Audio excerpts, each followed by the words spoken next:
Welcome back to Radio Rothbard. I'm Ryan McMaken. I'm a senior editor with the Mises Institute. And this week for Radio Rothbard, we have Jeff Deist with us, who is, of course, the president of the Mises Institute. And Jeff and I have done a few shows together for the Human Action Podcast and others. And I think Jeff joined us last on Radio Rothbard back for the January 6th Capitol riot thing, whatever you want to call that, back then.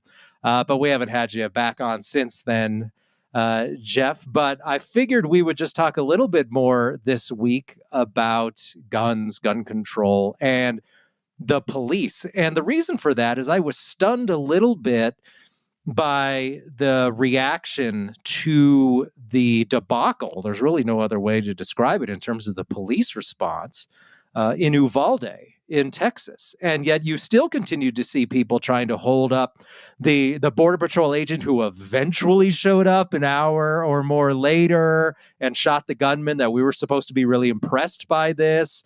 And then on top, it wasn't just that the police did nothing, it's that they were actually arresting and assaulting members of the public outside of the school while there was a gunman in the school. And just the whole thing was so disastrous that it really highlighted for me the weird relationship that a lot of gun owners have with military and the police, which is, don't take my guns. I love the Second Amendment.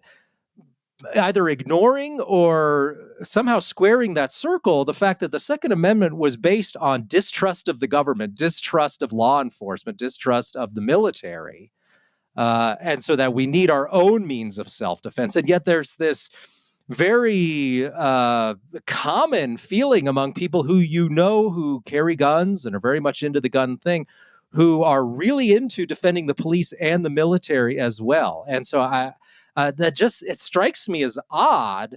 So what are your thoughts on that? Yeah, I think there's a big urban-rural divide here.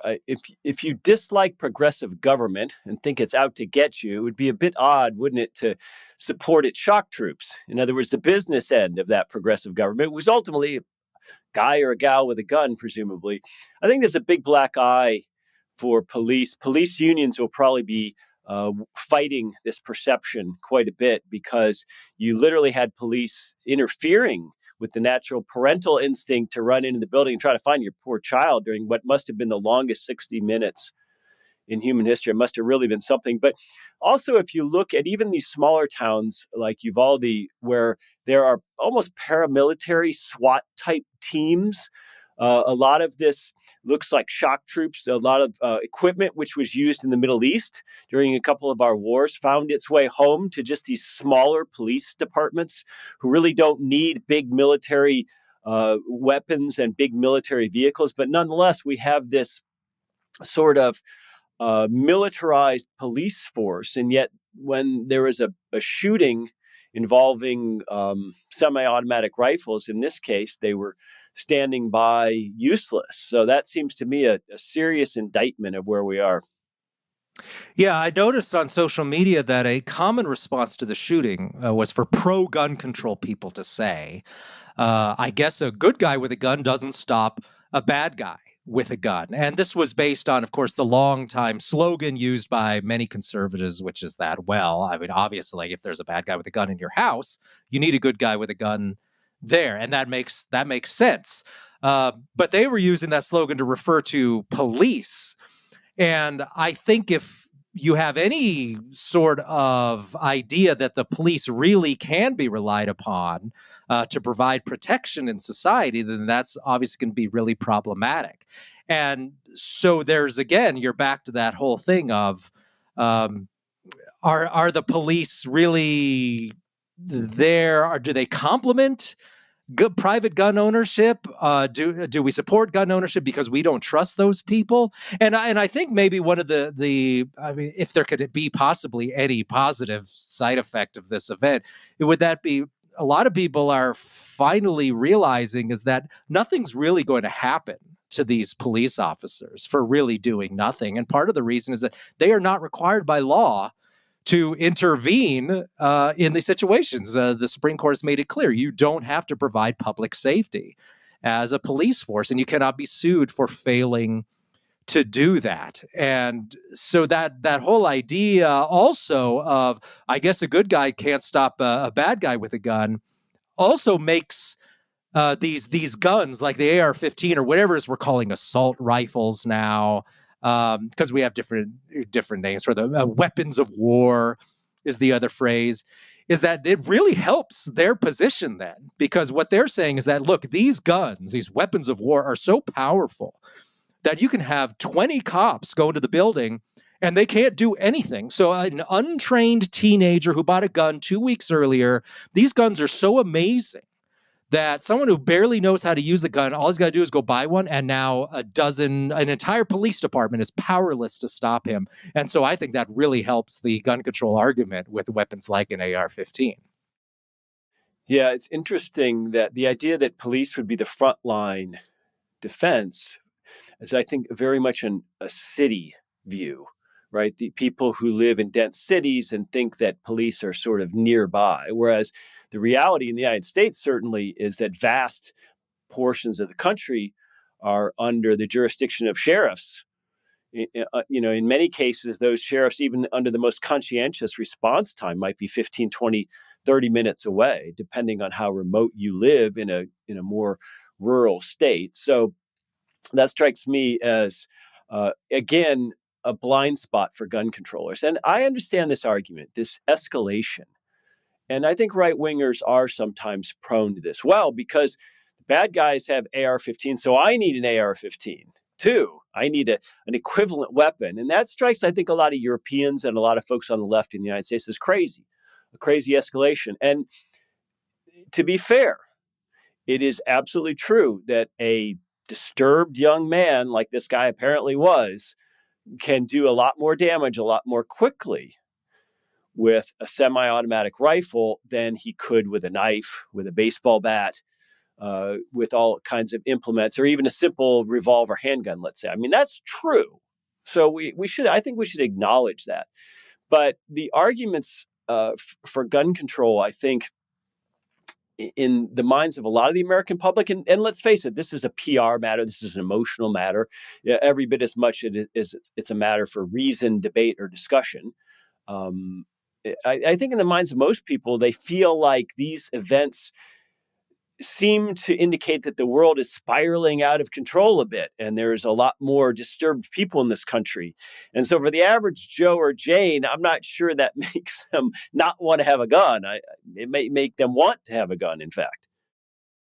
Right. My response to that idea of a policeman with a gun won't stop a maniac with a gun was just all the more reason that you need some level of self-defense. Do you need to have an AR-15 hanging around hanging off your chest at all times? I think most people would find that to be odd, although you certainly do encounter people who basically think people should be heavily armed at all time. And that's the reason we have private security, right? We have professionals. We have people who have time to go to the range every month and really to train and provide protection in those situations. And the idea that an off-site police officer, and really an indictment of the public schools as well, right, is that there's actually a school department police force that's in charge of the safety of these schools. And what are they doing? And apparently nothing, apparently intervening, apparently roughing up the parents. And so you should look at this, and I can't, it amazes me that you would look at this and come to the conclusion that we need less private gun ownership. Although I think some people would say, well, we don't really necessarily want that. We just want maybe background checks or something like that. And that is a separate argument. And I think that is going to have to require, I think, some creative retorts from the people who don't want any sort of gun control at all. But this idea that, well, this just therefore is an indictment of gun ownership because maniacs are just going to be running around schools everywhere. So therefore you should just trust the police to deal with it. That strikes me as an odd reaction. And this, after Parkland, after Columbine, it's just hard for me to imagine that people are still going to argue that there's some sort of social contract here, that we pay taxes and the police provide protection in response, because I think when it comes down to these crisis situations, there's just no reason to believe that. Well, there's a cultural divide here, too, that animates all of our politics, tribalism.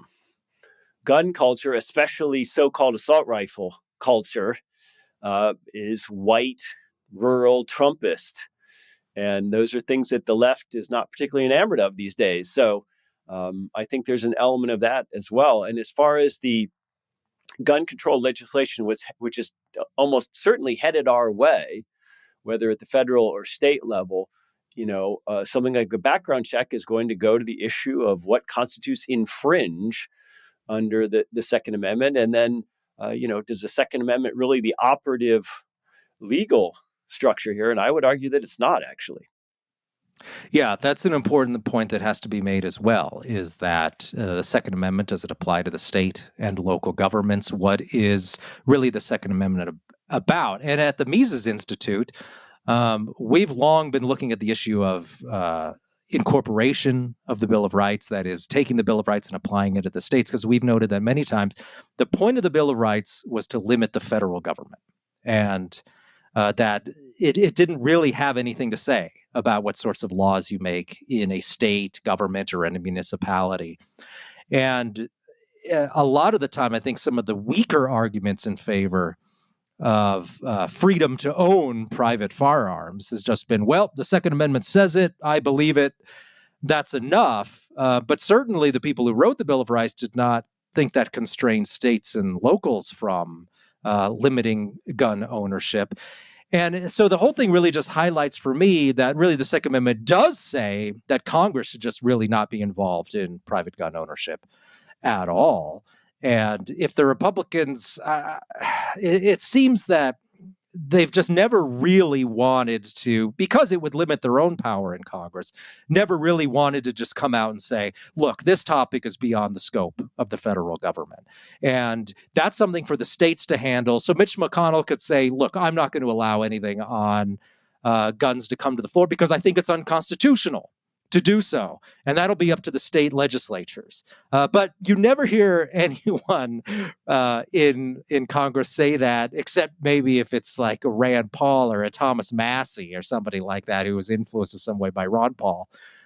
They always want to reserve their ability to control everything in Congress. And so then it just becomes the cynical ploy of what can we negotiate then in Congress, even if it's obviously beyond the scope of the federal government.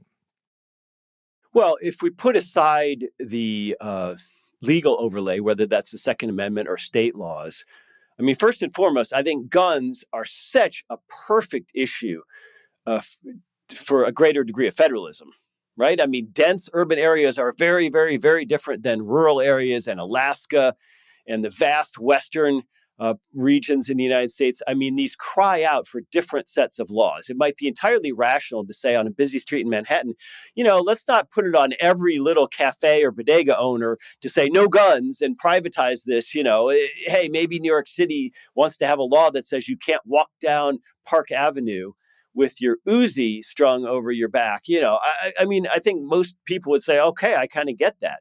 But by contrast, the idea that you couldn't just throw a shotgun in the back of your pickup as you're driving around Alaska without having some permit or permission, people in Alaska would say, oh, come on, it's a shotgun.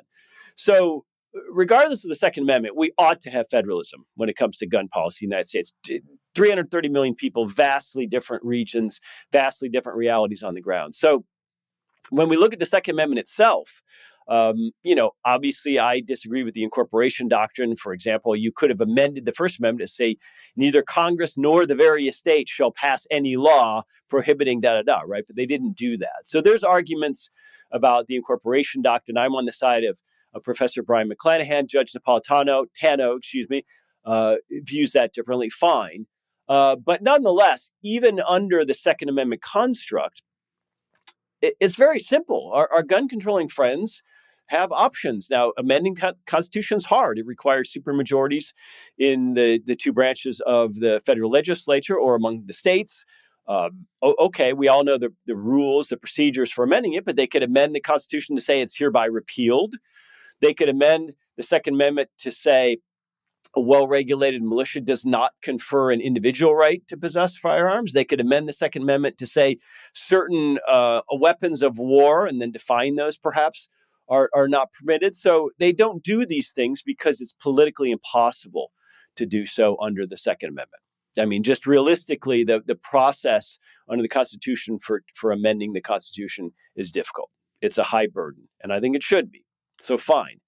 Nonetheless, a pretty healthy degree of federalism has been allowed and recognized by the Supreme Court. If we look at gun laws across the 50 states, the famous Heller decision was based on a stricter gun law in the District of Columbia than existed in most places. And various states have toyed with their own assault rifle bans, their own background check mechanisms. So, the idea that the Second Amendment completely federalize the issue is not the case, even if you accept constitutional law as it stands. But the far more important element in this debate, which goes missing, in my opinion, is the case that Brian McClanahan makes so well, which is that the Second Amendment never conferred an ownership right on the American people. That's a natural right that pre-existed the Second Amendment. Certainly in English common law, people coming over from Europe understood this.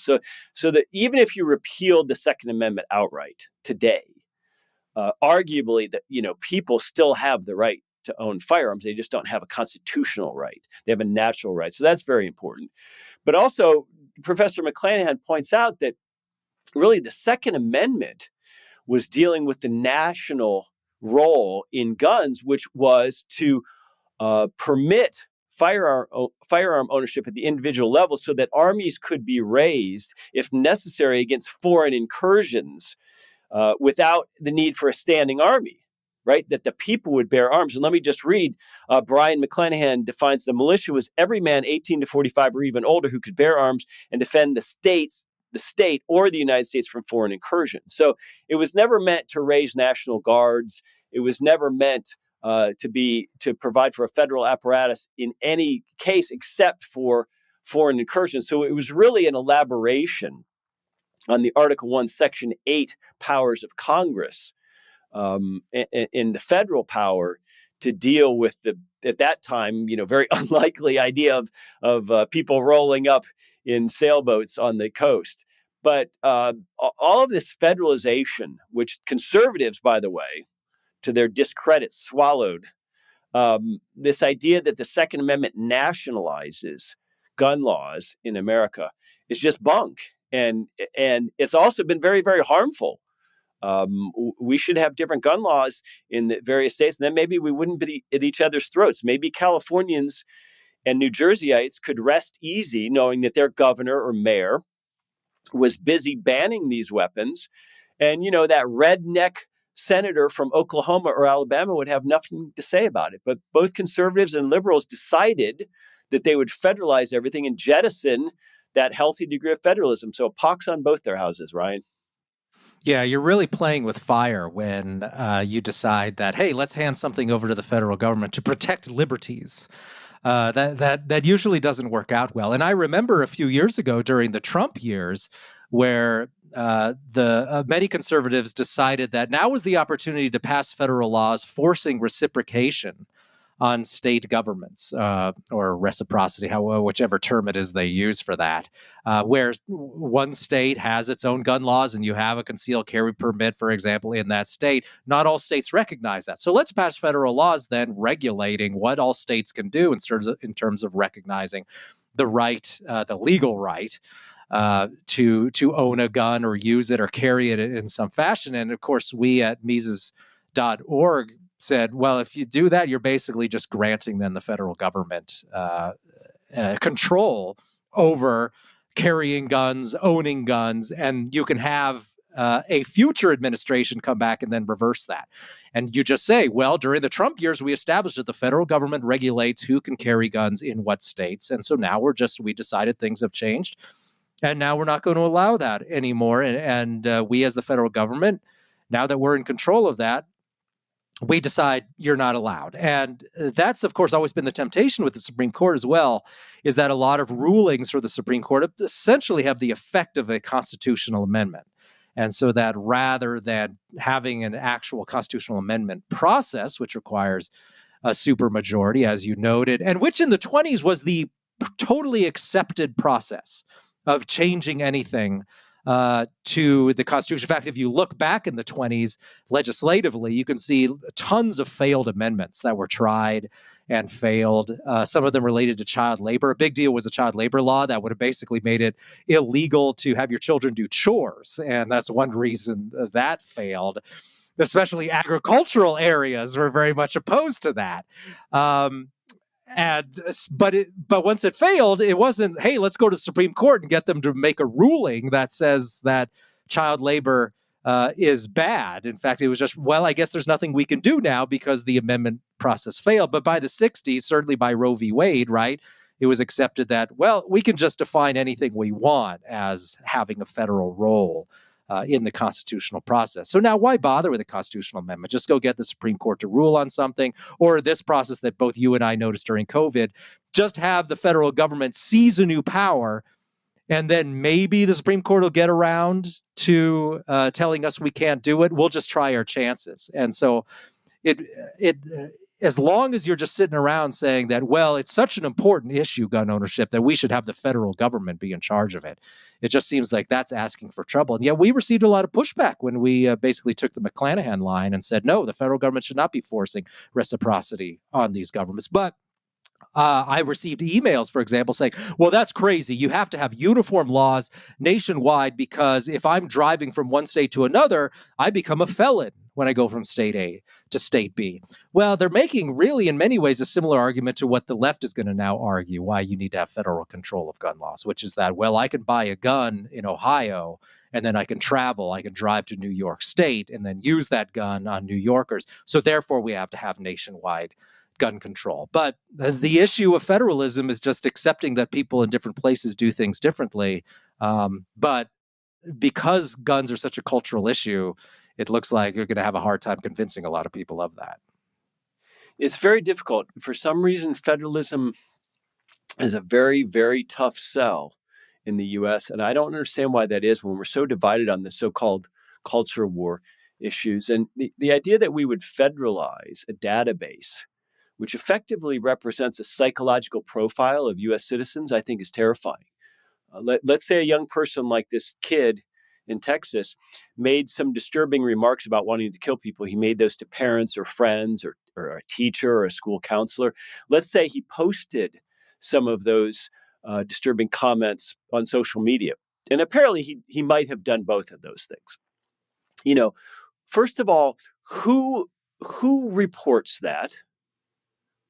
To whom do they report it? You know, where does this database reside? Okay, within the federal government. Oh, okay. You know, who within the federal government then examines that and says, oh, this is just a kid spouting off to his friends, or no, this is a serious a person with a serious mental health issue presented. And then, after reviewing this, who then makes the decision to revoke their ability to buy a weapon and then enter that into the federal system so that it comes up at a point of purchase somewhere? I mean, not only is that all fraught with incredibly arbitrary and subjective standards throughout, I mean, just the technical prowess to pull that off and make it work nationally is much harder than people imagine. Imagine how many John Smiths there are, if you happen to be named John Smith. So this federal database stuff is really spooky, and we ought to oppose it. All right. Well, we'll go ahead and let that be the last word for this discussion on Radio Rothbard. If you would like more commentary like this, go to mises.org. That's Mises.org. And thank you for listening to this episode of Radio Rothbard. We'll see you next time.